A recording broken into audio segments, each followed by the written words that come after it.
नमस्कार दोस्तों। आज हम इन्वायरमेंट सीरीज की पहली क्लास स्टार्ट करने जा रहे हैं। लास्ट क्लास में हमने इन्वायरमेंट के सिलेबस पर डिस्कशन कर लिया था और यह भी देख लिया था कि इस सेक्शन से कितने क्वेश्चन आते हैं। तो आज हम उससे आगे बढ़ेंगे और इस पहली क्लास में इकोलॉजी के बेसिक कंसेप्ट्स को समझेंगे। देखो, मैं एक बात क्लियर कर देना चाहता हूं कि हम इस क्लास को ऑफलाइन क्लास की तरह ही रन करेंगे। इस तरह से ऑफलाइन क्लास में हम सभी कंसेप्ट्स पे डिटेल में चर्चा करते हैं, उसी तरह हम इस क्लास में भी करेंगे। ऐसा नहीं है कि हमें कोई जल्दी है कि हम जल्दबाजी में इन कंसेप्ट्स को पढ़ते जाएं और वहां पर यूपीएससी में हमसे क्वेश्चन सॉल्व ना हो। और ज्यादातर बच्चों के साथ यही प्रॉब्लम है कि वो कंसेप्ट्स पर फोकस नहीं करते हैं। तो जब वहां पर यूपीएससी में क्वेश्चन आता है तो उसके ऑप्शन बहुत पास पास होते हैं, तो वहां कंफ्यूजन हो जाता है और सिली मिस्टेक हो जाती है। तो उसके लिए हमें अपने कंसेप्ट्स को पूरी तरह से मजबूत करना होगा, उसके सभी पहलुओं पर डिस्कशन करना होगा। इसीलिए मैं कहता भी हूं कि हमें सिर्फ पीपीटी को पढ़ना नहीं है, हमें उसके अंदर जो कंसेप्ट्स हैं उन पर चर्चा करनी है और डिटेल में उन्हें देखना है। तो उससे हमारे कंसेप्ट जब मजबूत हो जाएंगे तो क्वेश्चन में गलती की संभावना कम हो जाएगी। तो इसी उद्देश्य से मैंने इस क्लास को स्टार्ट किया है। तो सबसे पहला जो टॉपिक हम देखने जा रहे हैं वो है इकोलॉजी का। देखो, इकोलॉजी का क्या अर्थ है हमें यह देखना होगा। इसके अंतर्गत किस किस किन किन चीजों का अध्ययन किया जाता है, इनका सबसे पहले इस शब्द का किसने उपयोग किया, कुछ फैक्चुअल नॉलेज है। तो हम पीपीटी का सहारा कुछ कुछ चीजों के लिए लेंगे जहां पर कुछ फैक्चुअल नॉलेज होगी। तो देखो, सबसे पहले अगर मैं बात करूं कि इस शब्द का सबसे पहले प्रयोग किसने किया, सबसे पहले इसका प्रयोग किया गया रीटर के द्वारा। तो रीटर पहले व्यक्ति थे जिन्होंने इस इकोलॉजी शब्द का प्रयोग किया। लेकिन इस शब्द को परिभाषित करने वाले, इसको कॉइन करने वाले, डिफाइन करने वाले व्यक्ति थे अर्न्स्ट हैकेल। ये देखो यहां पर लिखा अर्न्स्ट हैकेल। ये पहले व्यक्ति थे जिन्होंने इकोलॉजी शब्द को कॉइन किया, उसको डिफाइन किया। इसीलिए इन्हें फादर ऑफ इकोलॉजी कहा जाता है या पारिस्थितिकी का जनक माना जाता है। लेकिन अगर हम बात करें कि जो फादर ऑफ मॉडर्न इकोलॉजी है, तो फादर ऑफ मॉडर्न इकोलॉजी कहा जाता है यूजीन ओडम को। तो ये कुछ फैक्चुअल नॉलेज है जो आपको थोड़ी आइडिया होना चाहिए, फिर हम कंसेप्ट पे आएंगे। तो फादर ऑफ मॉडर्न इकोलॉजी कहा जाता है यूजीन ओडम को। और भारत में पारिस्थितिकी के जनक माना जाता है रामदेव मिश्रा जी। तो ये थोड़ा सा आपको ध्यान में रखना है कि ये शब्दों का प्रयोग सबसे पहले किन लोगों ने किया। तो रीटर हुआ, रीटर के बाद अर्न्स्ट हैकेल आए, इसके बाद आपको यूजीन ओडम के बारे में देखना है और फिर आपका आएगा आर मिश्रा के बारे में। अब आगे बढ़ते हैं, इसके कंसेप्ट की बात करते हैं। देखो, जो इकोलॉजी जो शब्द है वो दो शब्दों से मिलकर बना है।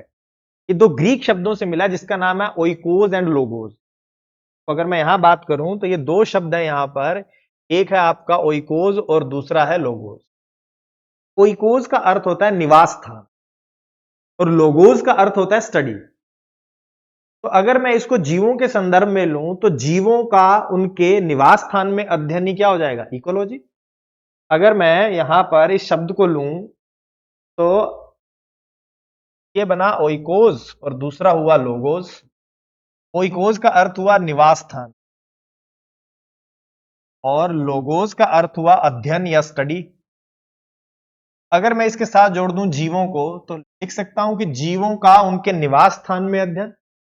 कोई जीव है, मान लो कि ये एक प्लांट है, इस प्लांट का इसके एनवायरनमेंट में जो अध्ययन करेंगे या इसके जो निवास स्थान जहां ये है वहां पर इसका जो अध्ययन होगा वो इकोलॉजी कहलाए। तो मैं एक तो डेफिनेशन इसकी ये दे सकता हूं कि जीवों का उनके निवास स्थान में अध्ययन। दूसरी परिभाषा मैं इसी की दे सकता हूं कि जीवों का उनके पर्यावरण में अध्ययन। जहां वो रह रहा है उसको चारों ओर से जो घेरे हुए है वो उसका पर्यावरण है। अभी बात करते हैं पर्यावरण क्या होता है, उसकी डेफिनेशन पे बात करेंगे। लेकिन इसका रीजन देखो, मैं अलग अलग परिभाषा क्यों बता रहा हूं, क्योंकि यूपीएससी क्या करता है, एक ही परिभाषा को या एक ही चीज को कई तरीकों से पूछ लेता है। तो हमें रटना नहीं है, हमें चीजों को समझना है। तो पहला मैंने कहा कि इसका निवास स्थान में ध्यान। निवास का अर्थ क्या हुआ, उसका आसपास का पर्यावरण। लेकिन अब अगर मैं ये कहूं किसी जीव का उसका पर्यावरण में अध्ययन, तो कुछ बात निकल के नहीं आ रही है, कुछ क्लैरिटी नहीं हो रही है कि निवास स्थान में अध्ययन, पर्यावरण में अध्ययन, क्या अध्ययन। तो देखो अगला जो शब्द निकलेगा, इस यहां पर देखो दो शब्द हुए, एक तो जीव और दूसरा हुआ पर्यावरण। जीवों का पर्यावरण में अध्ययन तो कैसे करेंगे? तो जीव क्या करता है? पर्यावरण को प्रभावित करता है और पर्यावरण जीवों को प्रभावित करता है।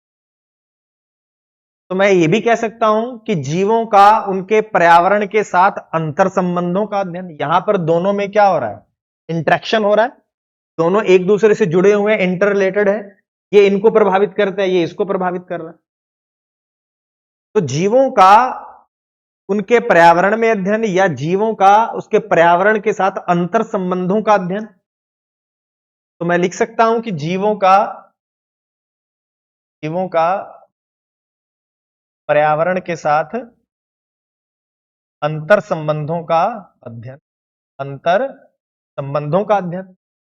तो ये आपस में अभी इसको पूरा डिटेल में देखेंगे कि क्या है क्या ये सब। तो देखो, इसको मैं एक एग्जांपल से इसी से समझाता हूं आपको। देखो, मान लो कि यहां पर ये एक प्लांट है, ये एक जीव है, ऑर्गेनिज्म मैंने कह दिया। अब ये क्या करता है कि ये इसके चारों तरफ के एनवायरनमेंट से प्रभावित होता है और उसे भी प्रभावित करता है। अब कैसे होता है? देखो, ये प्लांट है, ये वायुमंडल से CO2 को एब्जॉर्ब करेगा, अवशोषित करेगा और वायुमंडल में ऑक्सीजन रिलीज करेगा।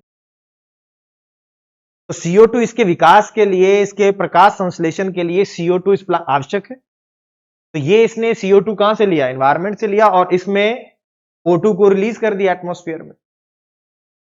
इसी तरह से इसकी जो जड़ें होती हैं यहां पर सॉइल में, तो यहां से ये क्या करेगा? यहां से न्यूट्रिएंट्स को लेगा, पोषक तत्वों को प्राप्त करता है, जैसे नाइट्रोजन, फास्फोरस, पोटेशियम। ये सब क्या है? ये पोषक तत्व हैं जो प्लांट अपनी जड़ों से करता है, जो इसके वृद्धि और विकास के लिए आवश्यक है।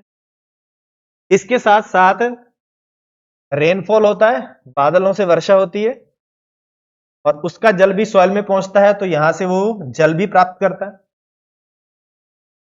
तो देखो, ये क्या कर रहा है? ये जितने भी दूसरा सनलाइट प्राप्त करता है, प्रकाश, उस प्रकाश के कारण ही इसका फोटोसिंथेसिस होता है, प्रकाश संश्लेषण होता है, जिससे ये अपने भोजन का निर्माण करता है। तो ये इसका चारों तरफ का पर्यावरण है, ये इनसे प्रभावित हो रहा है। और साथ ही साथ देखो, इस प्लांट को जो शाकाहारी जीव है, वो इसका शाकाहारी जीव इससे भोजन प्राप्त करते हैं, तो ये शाकाहारी भी इससे प्रभावित हो रहे हैं। और बहुत सारे जीव इसके अंदर भी तो रहते हैं, बहुत सारे पक्षी हैं जो इसमें रहते होंगे, तो बहुत सारे जीवों को ये आवास, हैबिटेट भी उपलब्ध कराता है, तो आवास उपलब्ध करा रहा है। इसके साथ साथ देखो, इसके यहां से वाष्पोत्सर्जन होगा, ट्रांसपीरेशन जिसे कहते हैं। तो वाष्पोत्सर्जन से जल में क्या पहुंचेगा? वायुमंडल में जल पहुंच जाएगा। तो इस तरह से देखो, ये जो प्लांट है ये अपने आसपास के पर्यावरण से जुड़ा हुआ है, उससे इंटरेक्शन कर रहा है, कुछ चीजें उससे प्राप्त कर रहा है, कुछ चीजें उसे दे रहा है। अब देखो, इसका जब ये प्लांट की मृत्यु होगी या इसके जो पार्ट जो हो जाएंगे, जो क्या हो जाएंगे, जैसे इसकी टहनी गिर गई, इसकी पत्तियां गिर गई, तो उससे क्या होगा? यहां पर इस सॉइल में ह्यूमस का निर्माण भी होगा, कार्बनिक पदार्थ का निर्माण होगा। तो इस तरह से देखो, ये जो प्लांट था, ये ऑर्गेनिज्म था, ये अपने एनवायरमेंट से प्रभावित भी हो रहा है और उसको भी प्रभावित कर रहा है, तो उससे इंटरेक्शन कर रहा है। और इस इंटरेक्शन का जो हम अध्ययन करेंगे, जो स्टडी करेंगे, वही कहलाता है इकोलॉजी। अब इसी शब्द को देखो, बार बार उसने अलग अलग तरह से डिफाइन किया है कि जीवों का उनके आवास में अध्ययन, इसका इसके हैबिटेट में अध्ययन, निवास स्थान में अध्ययन, इसका इसके पर्यावरण में अध्ययन, इसका इसके पर्यावरण के साथ अंतर संबंधों का अध्ययन। एक ही परिभाषा को 3 बार बोल दिया। अच्छा, इसको मैं एक तरह से और भी बोल सकता हूं। देखो, मैं ये भी तो कह सकता हूं कि जीवों का अन्य जीवों के साथ, इस जीव का मान लो ये क्या, एक ऑर्गेनिज्म है, ये भी तो जीव ही है सब, तो इसका इसके साथ, या शाकाहारी मान लो यहां पर मैं ले लूं, तो यहां पर इसके ऊपर मांसाहारी होंगे, इस शाकाहारी की मृत्यु होने के बाद अपघटक होंगे, वो इसको डिकम्पोज कर देंगे, अपघटित कर देंगे। तो जीवों का अन्य जीवों के साथ संबंध प्लस इस अजैविक पर्यावरण के साथ संबंध, अभी इसको देखते हैं। तो कुल मिला के अगर मैं यहां इस प्लांट को देखूं, तो इसके पास देखो 2 तरह के घटक हैं। एक तो देखो ये जैविक घटक है और दूसरे ये अजैविक घटक। तो यहीं से अब अगली एक चीज और शब्द निकल के आता है कि पर्यावरण क्या है, एनवायरनमेंट क्या है। पहली बात तो हमने अभी तक क्या देखी? कि इकोलॉजी की कई तरह से परिभाषा है। अभी एक परिभाषा और बताऊंगा, पहले मैं इन्वायरमेंट को समझा दूं। तो पहली परिभाषा देखी, जीवों का निवास स्थान में अध्ययन। दूसरी परिभाषा देखी, जीवों का पर्यावरण में अध्ययन। तीसरा, जीवों का पर्यावरण के साथ अंतर संबंधों का अध्ययन। तो बार बार पर्यावरण शब्द आ रहा है। तो पर्यावरण क्या है?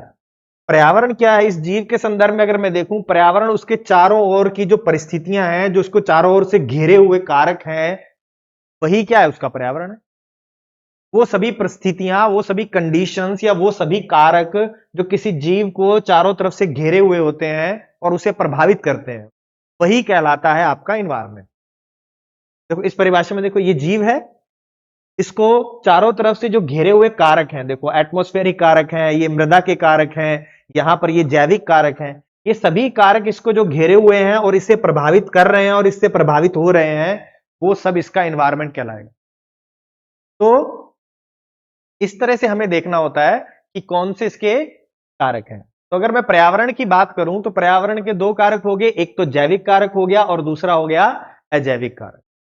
तो हमें यह ध्यान में रखना है। तो अब आगे बढ़ते हैं, हम आते हैं पर्यावरण पर।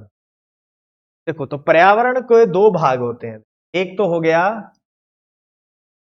जैविक और दूसरा हो गया अजैविक। से बोलेंगे बायोटिक, अबायोटिक। तो परिभाषा हमने देखी पर्यावरण की, वे सभी दशाएं या वे सभी कारक जो किसी जीव को चारों ओर से घेरे हुए हैं और उसे प्रभावित कर रहे हैं, वो इन्वायरमेंट कहलाएगा। अब इस इन्वायरमेंट के दो पार्ट हैं, एक जैविक कारक है और अजैविक कारक है। इस डायग्राम में हमने देखा कि ये सारे के सारे क्या है? ये जैविक कारक हैं, और ये जो सारे के सारे हैं वो नॉन लिविंग हैं, वो अजैविक हैं। तो देखो इसमें देखेंगे तो ये कैसे हैं, जितने भी लिविंग है, जीवित पार्ट है, वो किसमें आएगा? बायोटिक में। और यहां पर आएगा नॉन लिविंग। दो तरह के घटक होते हैं। तो इसके अंदर क्या आएंगे? देखो जैविक घटक के अंदर यहां पर जितने भी जीव हैं वो सभी आएंगे। यहां पर स्वपोषी भी आएंगे, जो प्लांट होते हैं, ऑटोट्रॉप्स। फिर शाकाहारी, मांसाहारी, अपघटक, डिकम्पोजर्स, ये सब के सब इसके अंतर्गत आते हैं जैविक कारकों में। तो ये एक कारक हो गया। अब दूसरा देखो कौन सा कारक है, वो है एबायोटिक फैक्टर्स, जो प्रभावित करते हैं जीव। देखो ये सब आना चाहिए। तो एबायोटिक फैक्टर में क्या होगा बताओ? इसके अंतर्गत देखो कौन कौन से कारक होते हैं जो हमें चारों तरफ से घेरे रहते हैं। तो अगर मैं इसकी बात करूं यहां पर, तो किसी भी जीव को मुख्य रूप से ये तीन तरह के अजैविक कारक हैं जो घेरे रहते हैं। सबसे पहला जलवायवीय कारक, जलवायवीय कारक, क्लाइमेटिक फैक्टर्स, क्लाइमेटिक फैक्टर। दूसरा होता है फिजियोग्राफिक या उच्चावचीय कारक, उच्चावचीय कारक भी कह देते हैं। कई बार इनको जियोमॉर्फिक फैक्टर्स भी कह देते हैं, जिन्हें हम भू आकृतिक कारक भी कहते हैं। भू आकृतिक, जियोमॉर्फिक। तो फिजियोग्राफिक हो गया, जियोमॉर्फिक जो फैक्टर्स होते हैं वो इसके अंतर्गत आते हैं। अभी इनको सबको डिटेल में देखेंगे। और तीसरा जो होता है वो होते हैं मृदीय कारक, मृदा वाले कारक, ये कारक,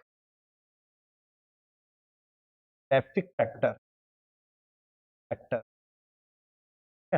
ये हो गया आपका जियोमॉर्फिक फैक्टर। ये तीन तरह के फैक्टर हैं जो नॉन लिविंग है, एबायोटिक फैक्टर। तो हमें इन तीनों को भी देखना होगा, एक एक करके हम इनको भी उठाते हैं। देखो अब देखो किसी जीव को या प्लांट्स को कह दें या एनिमल्स को कह दें, ये सारे फैक्टर प्रभावित करते हैं। सबसे पहले की बात करूं तो क्लाइमेटिक फैक्टर, जलवायवीय कारक। तो जलवायवीय कारक में देखो सबसे पहला कारक कौन सा होगा? सबसे पहला होगा वर्षा। और वर्षा से किसकी प्राप्ति होती है? जल। और जो वाटर है वो डिसाइड करता है कि किसी स्थान पर किस तरह के जीव जंतु होंगे। कि ये एक क्या है? एक मुख्य कारक है जो ये डिसाइड करता है कि किस जगह पर किस तरह के जीव जंतु होंगे, उनका वितरण कहां पाया जाएगा। देखो एग्जाम्पल से समझना होगा, तभी मैं कह रहा हूं पूरा डिटेल में हमें देखना होगा चीजों को। देखो अगर मैं वर्षा की बात करूं तो जहां पर वर्षा कम होती है वहां पर जीरोफाइट पाए जाते हैं। आपने सुना होगा मृदभिद। तो अगर मैं कहूं जहां पर वर्षा की मात्रा कम है वहां पर मिलेंगे या मरुदभिद। क्यों? क्योंकि जहां पर वर्षा कम है कुछ विशेष प्रकार की वनस्पति वहां पर सरवाइव कर सकती है। देखो इनकी क्या क्या विशेषताएं होती हैं। देखो ये अनुकूलन करते हैं अपने में, मतलब इनमें अडेप्टेशन होता है कि ताकि वो जो एक्सट्रीम कंडीशंस हैं उनको ये सहन कर सके। जैसे इन सब की पत्तियां बहुत छोटी होती हैं, बहुत नुकीली होती हैं, कईयों की तो पत्तियां होती नहीं, उन पर कांटे पाए जाते हैं। ताकि देखो इसका कारण क्या है। मान लो जो मरुदभिद है यहां पर इनकी जो लीव्स होती हैं बहुत छोटी छोटी होती हैं या वो कांटों में तब्दील हो जाती हैं। उसका कारण है कि जो इनकी पत्तियों से जो वाष्पीकरण वाष्पोत्सर्जन होगा, ट्रांसपीरेशन, ट्रांसपी ट्रांसपीरेशन का अर्थ होता है वाष्पोत्सर्जन। तो पत्तियों से जो वाष्पोत्सर्जन होता है, अगर उनका सरफेस एरिया कम हो जाएगा तो वाष्पोत्सर्जन कम हो जाएगा। तो इसलिए या तो पत्तियां बहुत छोटी होती हैं या वो कांटों में तब्दील हो जाती हैं, क्योंकि पानी तो कम है नहीं तो लॉस कम से कम हो। दूसरा इनमें देखो क्या अडेप्टेशन होता है कि इनमें पानी को संचित करने की अलग अलग टेक्निक्स होती हैं। कुछ में उनका जो तना होता है, पत्तियां होती हैं, बहुत ही मांसल हो जाता है, उनका मोटा मोटा रहता है। जैसे आपने कैक्टस देखा होगा, अलोएवीरा देखा होगा, तो उनका जो तना होता है वो बहुत ही मांसल होता है, मोटा होता है, जिसके अंदर पानी स्टोर हो जाता है, जिससे वो लंबे समय तक सर्वाइव कर पाते हैं। इसके साथ साथ आपने नागफनी को देखा होगा, उसके अंदर पत्तियां नहीं होती हैं, उसके ऊपर कांटे लगे होते हैं, पत्तियां कांटों में तब्दील हो चुकी होती हैं। यहां के आप जानवरों के बारे में देखोगे जो मरुस्थल में रहते हैं, जैसे ऊंट कैम, तो वो भी क्या करता है, लंबे समय तक सरवाइव कर जाता है। उसके कुबड़ में जो फैट होती है, जब उसको वो डिजोल्व करता है, उसका यूज करता है, तो जल उप उत्पाद के रूप में निकलता है, उसका वो यूज कर लेता है, तो वो भी सरवाइव कर जाता है इन एक्सट्रीम कंडीशन से। तो देखो, तो पानी ने क्या किया, डिसाइड किया कि कहां पर कैसी वेजिटेशन होगी। इसी तरह से देखो जहां पर वर्षा ड्राई और आपने देखा होगा जहां पर शुष्क और आर्द्र ऋतुएं एकांतर क्रम में आती हैं, ड्राई और वेट सीजन अल्टरनेट आते हैं, वहां पर आपने देखा होगा पतझड़ वन पाए जाते हैं। पतझड़ वन उन्होंने डिसाइड किया। डेसिडुअस फॉरेस्ट, जहां पर सालों भर वर्षा होती है, साल भर रेनफॉल होता रहता है, वहां मिलते हैं सदाबहार वन। तो इस तरह से पानी की मात्रा भी डिसाइड करती है कि कहां पर किस तरह की वनस्पति पाई जाती है या किस प्रकार के जीव जंतु पाए। तो देखो अब इसने प्रभावित किया या नहीं किया, इसने प्रभावित किया। तो पानी ने प्रभावित किया जीव जंतुओं को, तो ये एनवायरमेंट का एक पार्ट है। अच्छा, अब दूसरा अगर हम क्लाइमेटिक फैक्टर देखें तो दूसरा क्लाइमेटिक फैक्टर आता है टेम्परेचर का, तापमान। तापमान भी जीवों के वितरण को, उनकी ग्रोथ को प्रभावित करता है।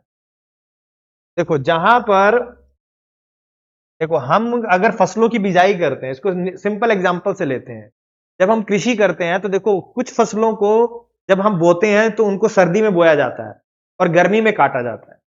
अर्थात उनके जो बोने का समय है, जब उनकी बिजाई करते हैं उसका तापमान, उस टाइम तापमान अलग चाहिए, जब उनकी कटाई होने वाली होती है, पकने वाले होते हैं, तब अलग टेम्परेचर चाहिए होता है। इट मीन्स प्लांट की ग्रोथ के लिए, उसके डेवलपमेंट के लिए अलग अलग समय पर अलग अलग टेम्परेचर की आवश्यकता होती है। और जो प्रकाश संश्लेषण होता है उसकी भी क्या होता है, उसके लिए भी अलग अलग तीव्रता का प्रकाश अलग अलग प्रजातियों को चाहिए होता है। कुछ ऐसे पादप होते हैं जो छाया में उगते हैं, कुछ ऐसे होते हैं जिनको ज्यादा टेम्परेचर चाहिए होता है। तो टेम्परेचर भी क्या करता है, एक रोल प्ले करता है जीवों के विकास में। इसके अलावा देखो, तो पहला तो हमने पढ़ा था, पहला फैक्टर था वो था रेनफॉल, वर्षा। दूसरा फैक्टर हुआ हमारा टेम्परेचर। तीसरा फैक्टर जो होता है वो मेन होता है प्रकाश या लाइट। तो प्रकाश भी बहुत एक महत्वपूर्ण रोल प्ले करता है। कुछ पादप ऐसे होते हैं जिन्हें बहुत ज्यादा प्रकाश की आवश्यकता होती है वृद्धि के लिए, और कुछ ऐसे प्लांट होते हैं जो छाया में उगते हैं। अगर उनको ज्यादा सूर्य की रोशनी मिलेगी तो वो ग्रोथ नहीं कर पाएंगे। तो इस तरह से क्या होता है, प्रकाश भी क्या एक महत्वपूर्ण भूमिका निभाता है। जो आपके पतझड़ वन होते हैं, डेसिडुअस फॉरेस्ट होते हैं, वहां पर जब पेड़ों की पत्तियां रहती हैं, मान लो कि ये इस तरह से वहां पर प्लांट्स हैं, जब इन पेड़ों पर पत्तियां लगी हुई हैं, तब यहां पर नीचे कुछ विशेष प्रकार के प्लांट्स जो हैं वो उगते हैं यहां पर, जो इन छाया में उग सकते हैं। लेकिन जब इसकी जो पत्तियां गिर जाती हैं तो ये सारे के सारे समाप्त हो जाते हैं, ये गायब हो जाते हैं। क्यों? क्योंकि इनकी पत्तियां झड़ गई हैं और सूर्य की रोशनी नीचे तक आने। तो अलग अलग प्रकार के प्लांट्स होते हैं, वो भी डिसाइड करते हैं। अलग अलग प्रकार के प्लांट्स हैं जो किससे डिसाइड होता है कि प्रकाश की मात्रा इन्हें कितनी चाहिए। इन्हें प्रकाश ज्यादा चाहिए, इन्हें प्रकाश कम चाहिए। तो लाइट भी एक महत्वपूर्ण रोल प्ले करती है। इसके साथ एक और फैक्टर होता है जिसका हम बात कर रहे थे कि वो है चौथा फैक्टर, क्लाइमेटिक विंड, पवन। ये भी डिसाइड करती है, क्योंकि जिस साइड से हवा बह रही होती है तो वहां पर वाष्पोत्सर्जन ज्यादा होता है, ट्रांसपिरेशन ज्यादा हो जाता है पत्तियों से, तो वहां पर वो पत्तियां मुरझा जाती हैं। क्योंकि जिधर से हवा आएगी तो हवा चलने की वजह से वाष्पोत्सर्जन ज्यादा होता है, जिसकी वजह से पत्तियां सूख जाती हैं। और साथ ही साथ ये भी होता है कि कई बार आपने देखा होगा, आप पर्वतों पर जाइए तो वहां पर जो शिखर के पास जो प्लांट होते हैं वो एक तरफ ऐसे झुके रहते हैं। उनकी शेप बहुत ही डिस्टोर्टेड होती है, बिगड़ी हुई होती है, एक तरफ ऐसे झुके होंगे या ऐसे पूरी तरह से टेढ़े होंगे। रीजन क्या है? जिधर से हवा चलती है वो उसको ऐसे बेंड करती रहती है। तो पवन भी एक कारक है जो वितरण को प्रभावित करता है। तो ये हैं आपके कौन से क्लाइमेटिक फैक्टर, ये हैं आपके क्लाइमेटिक फैक्टर्स। इनको हमें ध्यान में रखना है। दूसरे जो हमने देखो पढ़े थे वो थे उच्चावचीय, या हम जिसे मैं कह रहा था जियो ऑर्फिक या फिजियोग्राफिक। देखो इनमें क्या क्या शामिल होता है। इनमें शामिल होता है ढाल की तीव्रता, स्लोप कितना स्टीप है, कितनी उसकी ढाल की तीव्रता है। दूसरा देखो, इसमें ढाल की दिशा भी शामिल होती है। इसमें यह भी शामिल होता है कि घाटी है या शीर्ष है, घाटी या, ये सब चीजें किसके अंतर्गत शामिल होती हैं? इस कारक के अंदर होती है। देखो ये कैसे प्रभावित करेगा। अगर मैं बात करूं यूं,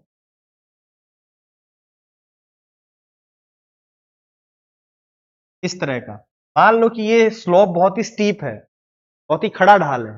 तो खड़ा ढाल होगा तो ये ग्रेविटी के प्रभाव में यहां पर जितने भी मिट्टी के कण होंगे, चट्टाने टूट टूट के जो मृदा का निर्माण करेंगी, तो ये ग्रेविटी के प्रभाव में नीचे आ जाएगा।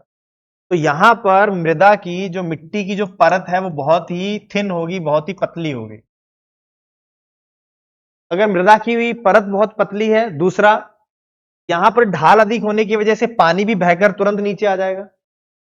तो यहां पर ये जो, जहां पर ढाल बहुत तेज देखने को मिलता है, वहां पर एक तो मिट्टी में पानी की बहुत कमी होती है, दूसरी मिट्टी की लेयर बहुत पतली होती है, जिसकी वजह से यहां पर ज्यादा प्लांट आपको वैरायटी नहीं दिखने को मिलेगी। इस तरह के पादप नहीं मिलेंगे जो अधिक जल में होते हैं।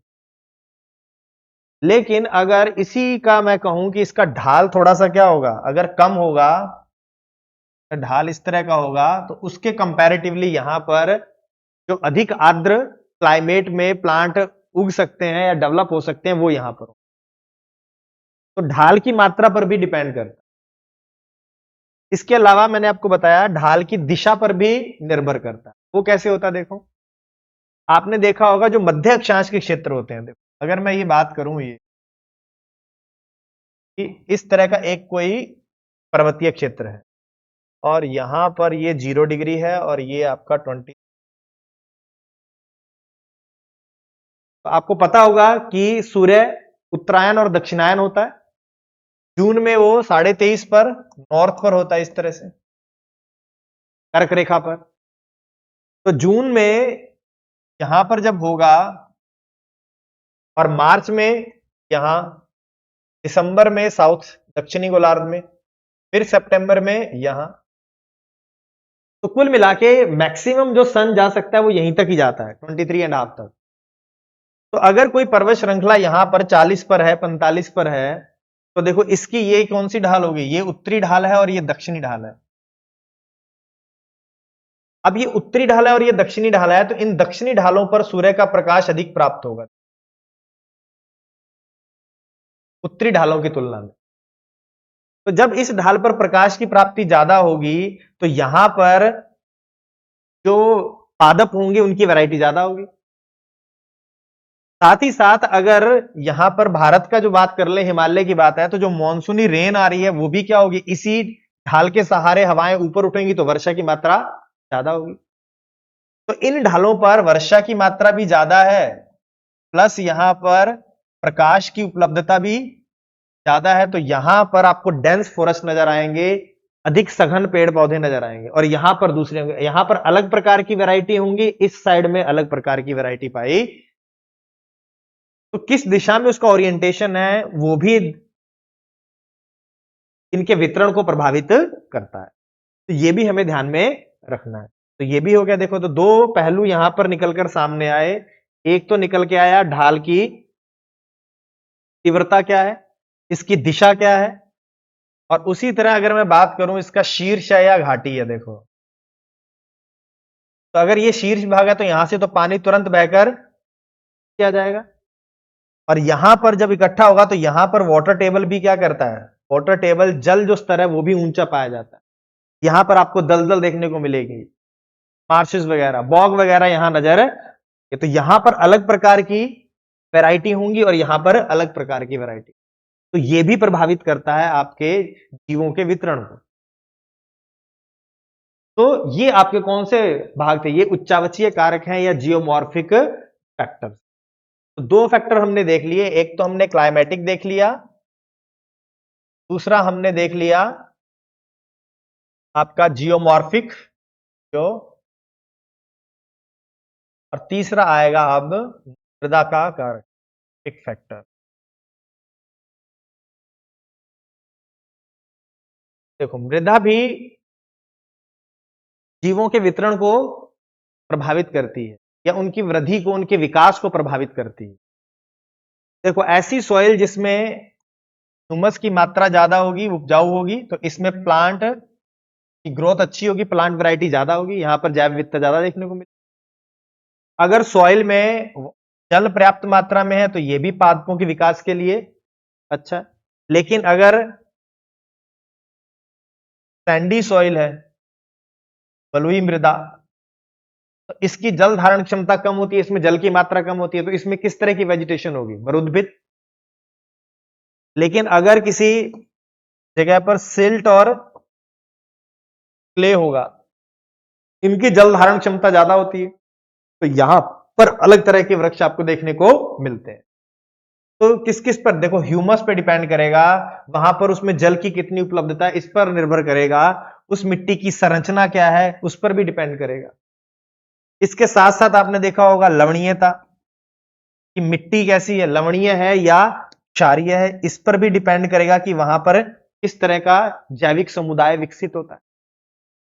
तो ये सारे के सारे जो फैक्टर हैं ये आएंगे आपके एबायोटिक। तो अगर मैं वापस से इसी पर चलूं, इस वाले में जहां से हमने शुरू किया था, तो हमने क्या बात की थी कि एनवायरमेंट जो होते हैं इसके दो घटक हैं, एक तो है बायोटिक लिविंग और दूसरा है एबायोटिक नॉन लिविंग। और इस नॉन लिविंग के आगे हमने तीन पार्ट किए थे, क्लाइमेटिक हो गया, दूसरा हो गया उच्चावचीय, तीसरा हो गया मृदा कारक। तो इसे एडाफिक बोलते हैं, इसे जियोमॉर्फिक प्रोसेस कहते हैं, ये तो क्लाइमेटिक है ही। इसके अंदर हमने देखा कौन कौन सा आएगा, इसके अंदर वर्षा हो गई, तापमान हो गया, प्रकाश हो गया, पवन हो गई, इस तरह के जो होंगे वो जलवायवीय कारक होंगे। उच्चावच में हमने देख लिया ढाल क्या है, ढाल की दिशा क्या है, उसकी तीव्रता क्या है, घाटी है या शीर्ष है, वो सब इसके अंदर आए। और मृदा वाले कारकों में हमने देखा कि उसमें ह्यूमस की मात्रा क्या है, उसमें खनिज किस तरह के हैं, उसकी लवणीयता क्या है, उसकी अम्लीयता क्या है, उसकी संरचना क्या है। तो ये सारे के सारे जो कारक हैं ये हम इंक्लूड करते हैं इन्वायरमेंट के। तो देखो, इन सभी कारकों से जीव प्रभावित भी होता है और इन सबको जीव प्रभावित भी करते हैं। तो अब अगर मैं एक बात कहूं, अब इसकी दोबारा परिभाषा देखते हैं, एक और परिभाषा।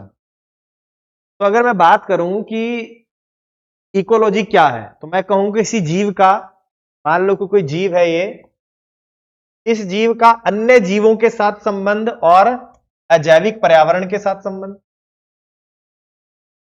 इस तरह से भी तो कह सकता हूं कि कोई जीव है या जीवों का कोई समूह है, उसका अन्य जीवों के साथ क्या संबंध है? ये जैविक घटक के साथ और अजैविक घटक के साथ क्या संबंध है? इसको इस तरह से भी परिभाषित किया जा सकता है। तो किसी जीव का या जीवों के समूह का अन्य जीवों के साथ या एवं अजैविक पर्यावरण के साथ जो संबंध है या अंतर संबंध है, उनका अध्ययन किया जाता है इकोलॉजी। तो ये इतने तरह की परिभाषाएं इसमें तो यहां तक तो हमने इसकी डेफिनेशन की बात की है कि ये है क्या, इसकी डेफिनेशन क्या है, पर्यावरण क्या है, पर्यावरण के अंदर कौन कौन से कारक हैं, वो किस तरह से अन्य चीजों को प्रभावित कर। अब आगे बढ़ते हैं। अभी तक तो हमने पढ़ा, मैंने यहां लिखा कि जीवों का, लिख सकता हूं, अन्य जीवों के साथ, अन्य जीवों के साथ और अजैविक पर्यावरण के साथ अंतर संबंधों का अध्ययन है। अंतर संबंधों का अध्ययन है। इट मीन्स हमें स्टडी करना है। लेकिन मैंने क्या लिखा? जीवों का। तो अब मुझे देखना होगा कि इस जीव की जगह मैं कितने जीव रखूं, एक जीव रखूं, कई सारे रखूं। तो उसी तरह से इसके क्या होते जाएंगे, इसके लेवल हो जाएंगे, इसके स्टडी का आधार क्या, इसका लेवल क्या, किस स्तर पर जाकर मैं अध्ययन करना चाहता हूं। देखो ये है कि अध्ययन ही तो है, और किसका? अंतर संबंधों का। और किसका? जीव का अन्य जीवों के साथ और अजैविक पर्यावरण के साथ। इस अजय इसमें हमने क्या किया था? बायोटिक फैक्टर थे, याद करो, अभी हमने देखा। और ये सब के सब क्या है? बायोटिक, क्लाइमेटिक फैक्टर और वो सब। लेकिन मैं यहां पर अध्ययन किसका करना चाहता हूं? एक जीव का करना चाहता हूं, कितने जीवों का? अगर मैं जनसंख्या का अध्ययन करता जाता हूं, समुदाय का अध्ययन करना चाहता हूं, इकोसिस्टम का अध्ययन करना, तो मेरे अध्ययन की इकाई क्या है, मेरे स्टडी का लेवल क्या है, वो हमें बताएगा इसके क्या स्तर होते हैं। तो अगर मैं यहां पर आपको दिखाऊं इस डायग्राम में, अब हम इस डायग्राम का यूज करते हैं। देखो यही सब चीजें मैंने आपको समझाई है, तभी मैंने कहा समझने पे हमें जोर देना है, पढ़ने पर नहीं जोर देना कि इसको रीड करने से कुछ नहीं होने वाला। देखो यहां पर इस पीपीटी में दिखा है कि पारिस्थितिकी विज्ञानी इन कारकों को विभिन्न तरह से वर्गीकृत करते हैं। अधिकतर इन पर्यावरणीय कारकों को 4 कारकों में वर्गीकृत करते हैं। देखो कौन सा हो गया? जलवायवीय कारक, फिर स्थलाकृतिक कारक, फिर एडेफिक कारक और फिर जैविक। तो ये हम देख चुके हैं। फिर ये था कि पारिस्थितिकी का अध्ययन संगठन के विभिन्न स्तरों पर किया, कि किस स्तर पर जाकर हम अध्ययन करना चाहते हैं। तो पारिस्थितिकी में व्यक्तियों का, जीवों का, आबादी का, समुदायों का, पारिस्थितिकी तंत्र का, जीव मंडल का अध्ययन शामिल है। जो पारिस्थितिकी संगठन के विभिन्न स्तरों का निर्माण, तो इस डायग्राम में देखते हैं। तो किस स्तर पर जाकर मैं अध्ययन करना चाहता हूं, कि देखो यहां पर दिख रहा है आपको, एक इंडिविजुअल है, किसी एक जीव का अध्ययन करना चाहता हूं। दूसरा लेवल देखो कौन सा? पॉपुलेशन। तीसरा लेवल देखो यहां लिखा है कम्युनिटी। अभी इसको डिटेल में देखेंगे। पहला है इंडिविजुअल, व्यक्तिगत स्तर। दूसरा है पॉपुलेशन, जिसे हिंदी में समष्टि बोलते हैं। ये तीसरा कम्युनिटी मतलब समुदाय। चौथा इकोसिस्टम मतलब पारिस्थितिकी तंत्र। और ये बायोम। और उसके बाद कौन सा स्केल आएगा? बायो। तो अब उस जीव की जगह हमें क्या करना है? अलग अलग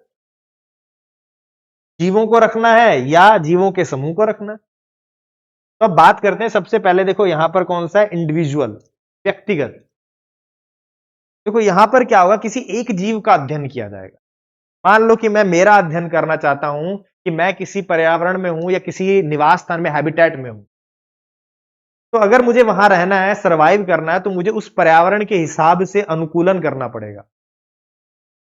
तो वो जो अनुकूलन होते हैं, वो अलग अलग तरह के अनुकूलन होते हैं। वो अनुकूलन हो सकता है कि मेरे शारीरिक स्तर पर हो, वो अनुकूलन हो सकता है कि मेरे आंतरिक ऑर्गन्स के लेवल पर हो। तो कोई भी जीव किसी पर्यावरण में सरवाइव करने के लिए अलग अलग तरह के अनुकूलन किया करता है, उन सब का अध्ययन किया जाता है इस इंडिविजुअल इकोलॉजी में। तो जीव है उसको, ये एक जीव है और इसको पर्यावरण के कारक प्रभावित कर रहे हैं। तो हम इस स्टडी में देखेंगे कि कौन कौन से कारक इसको प्रभावित कर रहे हैं और इन कारकों से वो किस तरह से अनुकूलन करता है ताकि वो इस पर्यावरण में सरवाइव कर सके। जैसे हमने अभी देखा था मरुद्भिद वनस्पति, तो मरुद्भिद वनस्पति डेजर्ट में सरवाइव करने के लिए अलग अलग तरह के अनुकूलन करती है। हर जीव अपने स्तर पर अलग अलग तरह का अनुकूलन कर रहा है और उसमें सरवाइव करने की कोशिश कर रहा है। तो वो सब किस में होगा, वो इंडिविजुअल वाले इकोलॉजी के अंतर्गत आएगा। डन है। इसके बाद जो दूसरा स्तर आता है वो होता है पॉपुलेशन।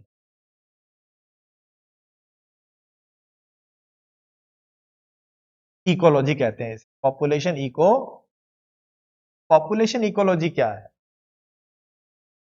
तो पॉपुलेशन इकोलॉजी के समझने से पहले हमें इस पॉपुलेशन के बारे में पता होना चाहिए कि पॉपुलेशन क्या होता है। देखो, पॉपुलेशन का अर्थ है कि मान लो कि कोई एक ज्योग्राफिकल एरिया है, ये एक ज्योग्राफिकल, किसी निश्चित ज्योग्राफिकल एरिया में या भौगोलिक क्षेत्र में एक ही प्रजाति के जीवों को पॉपुलेशन कहा जाता है। अर्थात मैं ये कहूं कि मान लो कि एक ज्योग्राफिकल एरिया था और यहां पर ये मैंने लिखा T1, T2, ये T3 और ये T4। ये सारे के सारे टी का अर्थ हुआ यहां पर टाइगर। तो किसी ज्योग्राफिकल एरिया में मैं ये देखो, ये सारे के सारे क्या है, टाइगर है। एक टाइगर, दूसरा, तीसरा, चौथा। तो किसी ज्योग्राफिकल एरिया में एक ही प्रजाति के जीवों का जब हम अध्ययन करते हैं तो उसे बोलते हैं पॉपुलेशन इकोलॉजी। और ये जो जीव है ये कहलाएंगे पॉपुलेशन। तो ये आपस में भी क्या करेंगे, इंटरेक्शन। तो किसी एक विशिष्ट भौगोलिक क्षेत्र में किसी समय पर एक ही प्रजाति के जीवों को पॉपुलेशन कहा जाता है और उसका अध्ययन जो करते हैं वो कहलाता है पॉपुलेशन। लेकिन इससे बात क्लियर नहीं हो रही है कि इसमें क्या अध्ययन करेंगे। तो अगर मैं बात करूं पॉपुलेशन इकोलॉजी की, तो पॉपुलेशन इकोलॉजी के अंदर हमें क्या क्या पढ़ना है। देखो, देखना होगा हमें कि इसका डिस्ट्रीब्यूशन क्या है। मतलब ये जो पूरी की पूरी टाइगर की पॉपुलेशन है, इसका वितरण कहां है, कहां यह निवास कर रही है, इसका डिस्ट्रीब्यूशन क्या है, इसकी डेंसिटी क्या है, कहां इसका घनत्व ज्यादा है, कहां पर इसका घनत्व कम है। तो इसकी डेंसिटी के बारे में बात करेंगे, इसकी ग्रोथ रेट, इसकी वृद्धि दर के बारे में बात करेंगे, कि वृद्धि दर के बारे में, ग्रोथ रेट के बारे में बात करेंगे, इसकी जनसंख्या वृद्धि कैसे हो जाएगी। सॉरी। तो जनसंख्या वृद्धि कैसे हो रही है, तो जनसंख्या वृद्धि कैसे हो सकती है, दो तरीके से। या तो इसकी जन्म दर बढ़ जाए, मृत्यु दर कम हो जाए, दूसरा यहां पर प्रवास हो जाए, माइग्रेशन। तो माइग्रेशन, अगर यहां पर जीव आ रहे हैं तो जनसंख्या बढ़ जाएगी, अगर यहां से बाहर जा रहे हैं तो जनसंख्या कम हो जाएगी।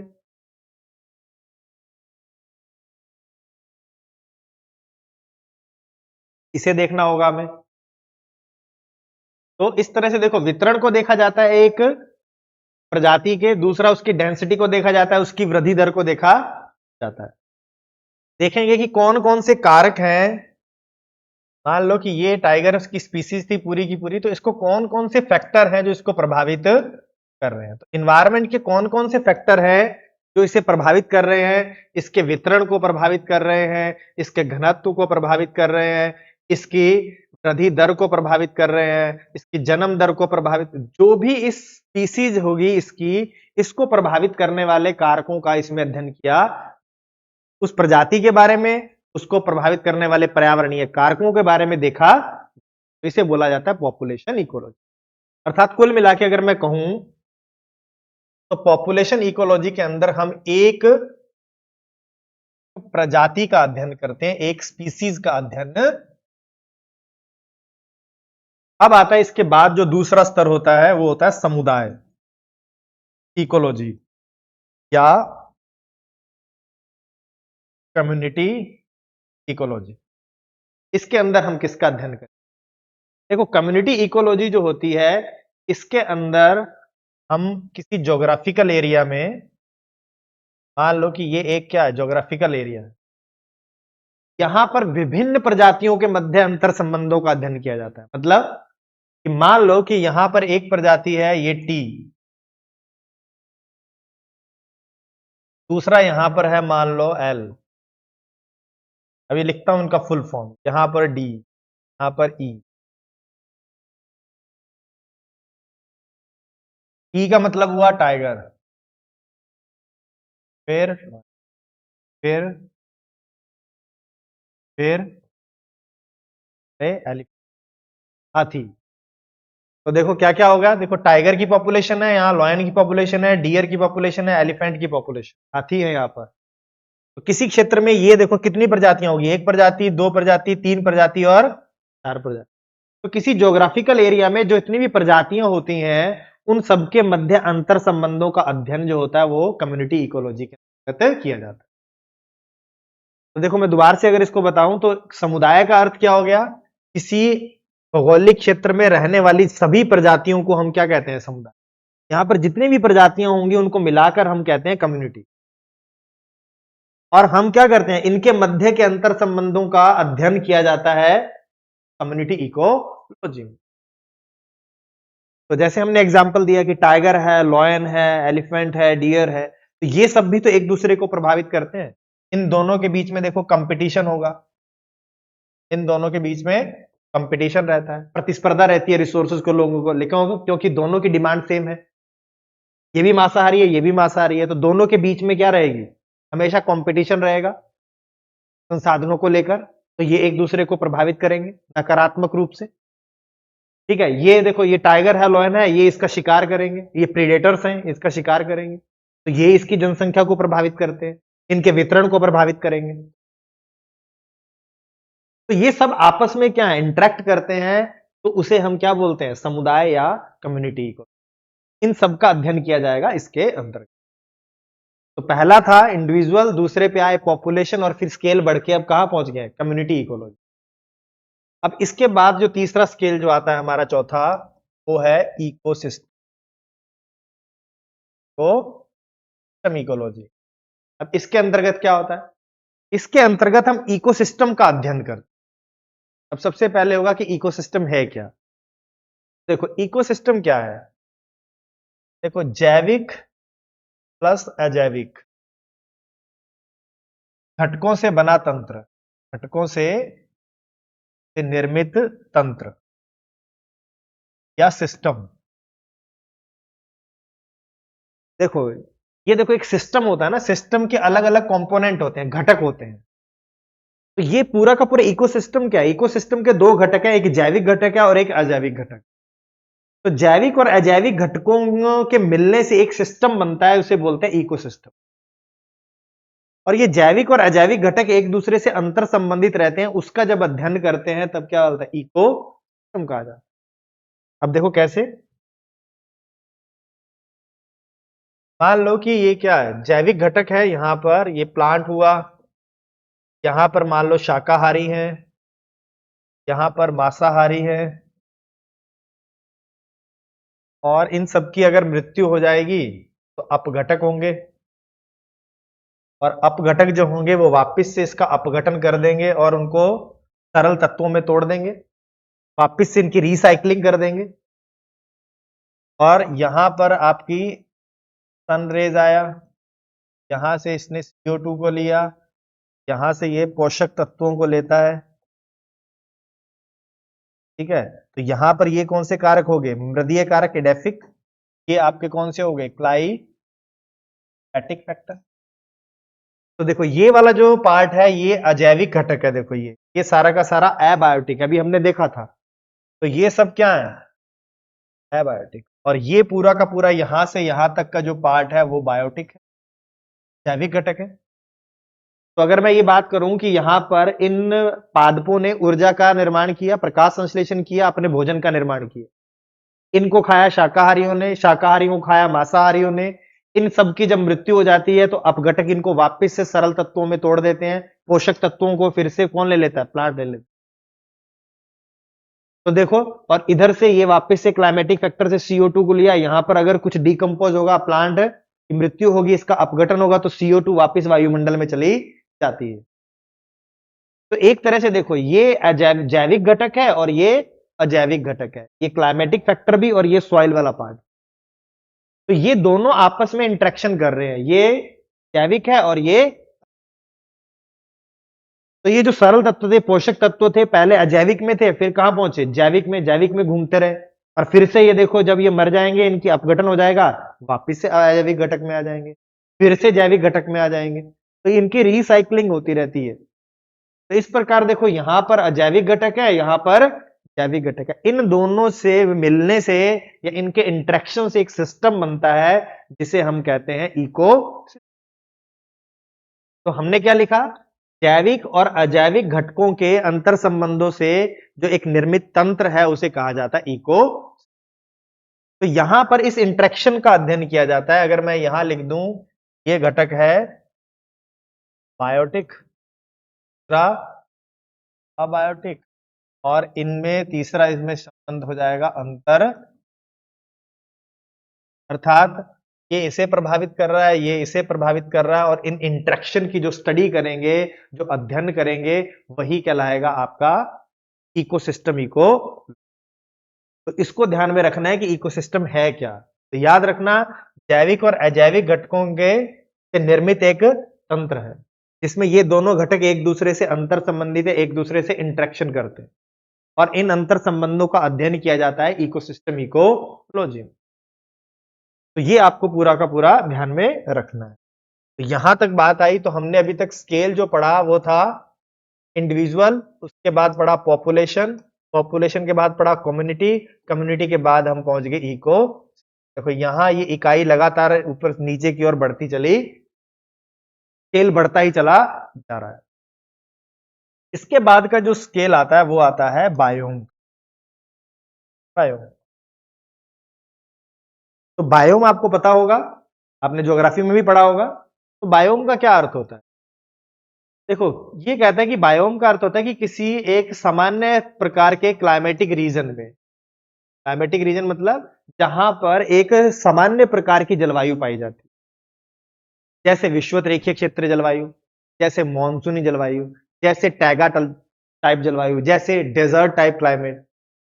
तो जहां पर एक कॉमन टाइप का क्लाइमेट पाया जाता है, वहां पर धीरे धीरे एक कॉमन टाइप का इकोसिस्टम डेवलप हो जाता है, वो सिस्टम डेवलप हो जाता है।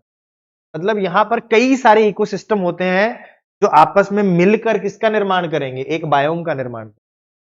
तो बायोम एक बहुत बड़े रीजन में होता है, वहां पर एक सामान्य प्रकार का, एक ओवरऑल क्या होगा, वो सामान्य प्रकार का एक इकोसिस्टम होगा, लेकिन उसमें अंदर बहुत सारी वैरायटी होंगी, प्रजातियों में विभिन्नता हो सकती है। अब कैसे होगा देखो, मान लो कि आप इक्वेटोरियल रीजन में हो, विषुवत रेखीय क्षेत्र में हो, यहां पर विषुवत रेखीय क्षेत्र,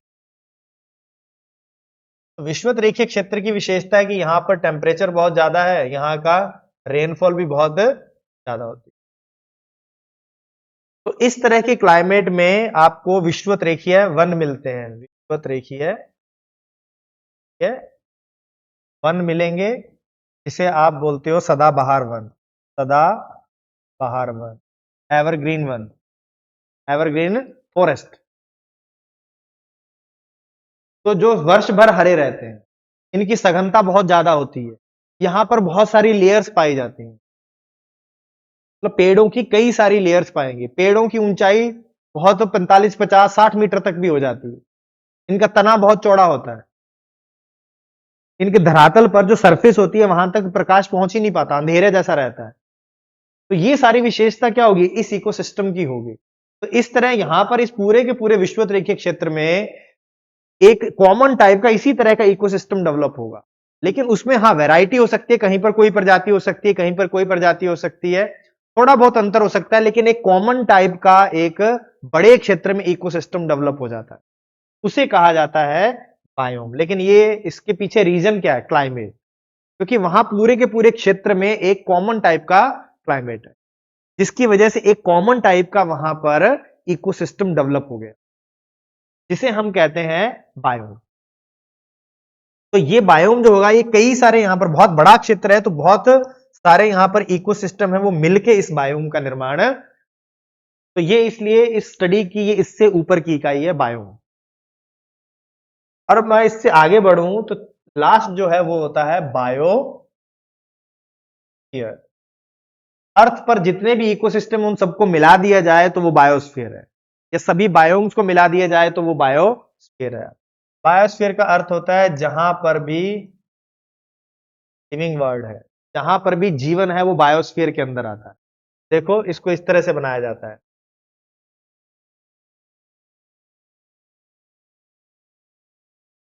ये आपका होगा एटमॉस्फेयर,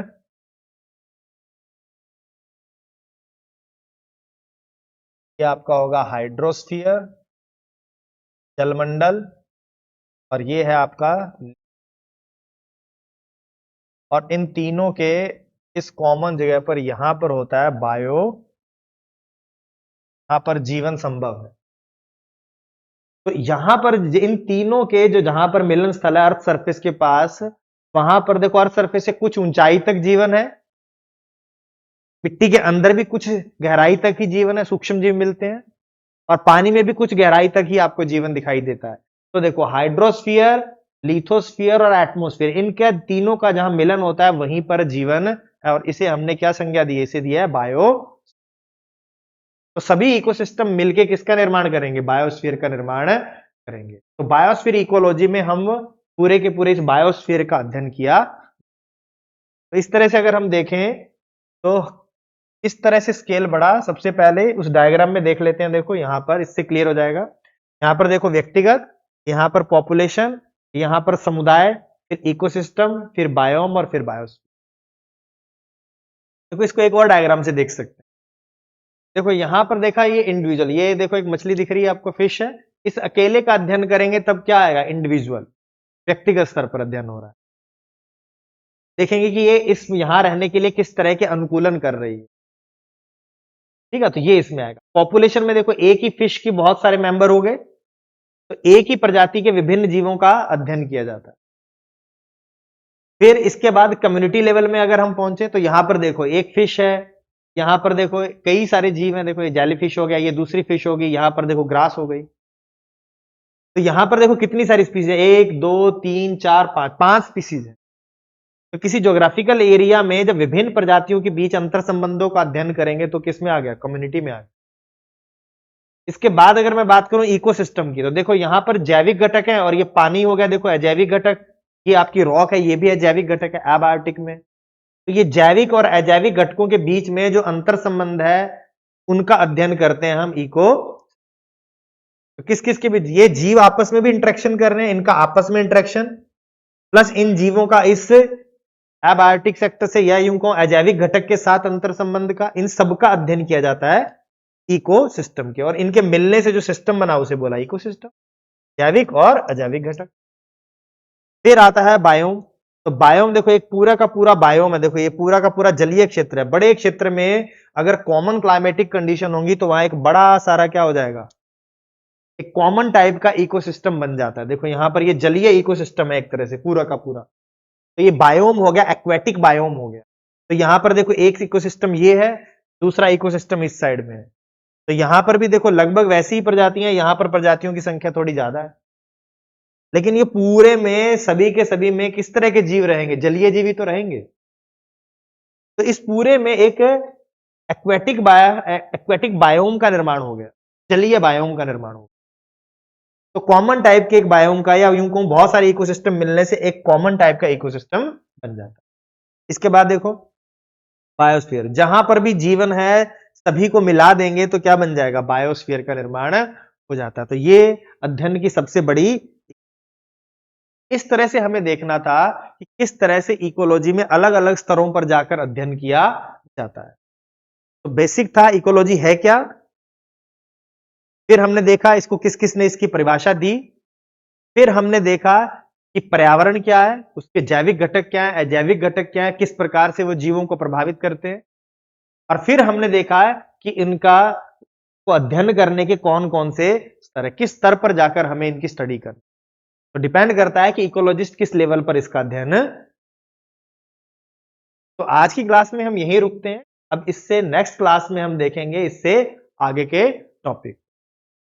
तो हम डिटेल में ऐसे ही देखेंगे, हर चीज को आराम से करेंगे। अब इसका जब पीवाईक्यू करेंगे तो देखेंगे कि इससे क्वेश्चन हमसे सॉल्व हो पा रहे हैं या नहीं हो पा रहे। तो पीवाईक्यू भी साथ लेके हमें चलना। तो मिलते हैं नेक्स्ट क्लास में।